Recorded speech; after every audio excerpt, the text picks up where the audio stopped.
It was a tense battle as Guardiola's Manchester City hosted Jurgen Klopp's Liverpool, with the game ending 2-2. Here's how both teams lined up on paper. Let's begin the tactical analysis. In possession, Manchester City formed their usual 3-2-5 formation. Interestingly, Bernardo Silva formed a double pivot alongside Rodri in the build-up phase. Pep often uses Cancelo in this position during the build-up phase, however, he opted to keep Cancelo wide. And to counter this, Liverpool pressed in a narrow 4-4-2 formation, with Henderson or Thiago joining the lone striker to form two, using their cover shadow to restrict the options of Manchester City and cut off the passing lanes.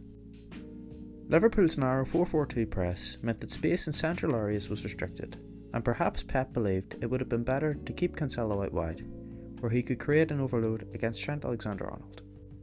Also, the incredible dribbling ability of Bernardo Silva in tight spaces may have also been considered when opting to play him in this tight central position.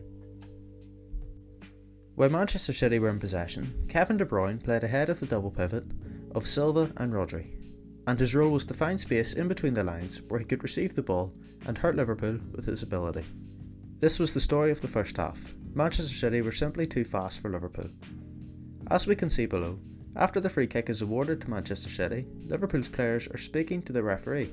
However, City are fast and Silva takes the free kick quickly, releasing Kevin De Bruyne, who makes it 1-0. Liverpool were not alert and were punished. When Liverpool were in possession, both of their fullbacks, Alexander-Arnold and Andy Robertson, advanced, whilst the front three remained narrow to occupy City's defenders and draw them narrow to create space in wide areas. City tried to counter this by pressing in a 4-4-2 formation, with De Bruyne joining Sterling up front, and Jesus and Foden dropping deep. De Bruyne and Sterling tried to use their cover shadow to restrict the passing lane into Liverpool's midfield. As central passing options were limited, Liverpool often tried to switch play into wide areas, making their attacks more direct, and they had success with this tactic. As we can see below, Thiago switches the ball out wide to Trent, who is in space as Liverpool's narrow front three occupy the City defence, and his delivery comes out to Robertson, who has time and space in the wide area, and his cross is eventually turned in by Diogo Jota. However, Liverpool's biggest issue in the first half was their alertness, and it cost them once again, as they were too slow to step out of defence after City took their corner. Gabriel Jesus is able to run in behind Trent, onside consequently, resulting in City's second goal of the game. Klopp will be disappointed at the nature of the two goals Liverpool conceded. However, credit should be given to City, who were a bit sharper mentally in the first half. Liverpool's tactic of switching the play out wide and winning the second ball in City's half was key. Van Dijk switches the play out wide to Trent before it reaches Salah. Walker switches off and allows Mane to gain that half yard on him, as seen below, and the pass from Salah simply couldn't have been of better quality, and Mane makes it 2-2.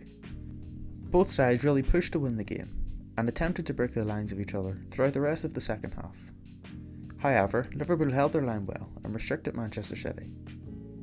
Both sides outperformed their expected goals, with City having an XG of 1.35 and Liverpool 1.30. But the game eventually ended 2-2, and overall it was a great game to watch, and a great tactical battle, with both Pep Guardiola and Jurgen Klopp showcasing once again why their sides are not only the top two teams in the English Premier League, but possibly the world too. Thank you for watching, and please let me know what you thought was a decisive factor in this game.